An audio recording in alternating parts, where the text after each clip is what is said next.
കുട്ടികളുമൊത്ത് വിനോദസഞ്ചാരത്തിന്റെ മറവിൽ കഞ്ചാവ് കടത്തിയ സംഘത്തെ ഡാൻസപ്പ് ടീം പിടികൂടിയത് അതിവിദഗ്ധമായി. കഴിഞ്ഞ ദിവസമാണ് വാഗണാർ കാറിൽ കടത്തിക്കൊണ്ടുവന്ന 21 കിലോ കഞ്ചാവ് നിറച്ച പാക്കറ്റുകളുമായി 60 വയസ്സുകാരിയും മകളും മരുമകനുമടക്കം 3 പേരെ സിറ്റി ഡാൻസപ്പ് ടീം കസ്റ്റഡിയിലെടുത്തത്. വിഴിഞ്ഞത്ത് 21 കിലോ കഞ്ചാവ് നിറച്ച പാക്കറ്റുകൾ കാറിൽ കടത്താൻ ശ്രമിച്ചത് കുഞ്ഞുങ്ങളെ മറയാക്കിയായിരുന്നു. സംഭവത്തിൽ വലിയവേളി സ്വദേശികളായ കാർലോസ്, ഭാര്യ ബിന്ദു, ദമയന്തി എന്നിവരെയാണ് സിറ്റി ഡാൻസപ്പ് സംഘം പിടികൂടിയത്. ദമയന്തിയുടെ മകളാണ് ബിന്ദു. വെങ്ങാനൂർ നെല്ലിവിള ക്ഷേത്രത്തിന് സമീപം ഇന്നലെ രാത്രി 9:30-നാണ് സംഭവമുണ്ടായത്.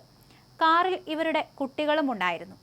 തമിഴ്നാട്ടിൽ നിന്നും കഞ്ചാവുമായി കാറിൽ വരുമ്പോൾ രഹസ്യവിവരത്തെ തുടർന്ന് ഡാൻസപ്പ് സംഘം പിന്തുടർന്ന് പിടികൂടുകയായിരുന്നു.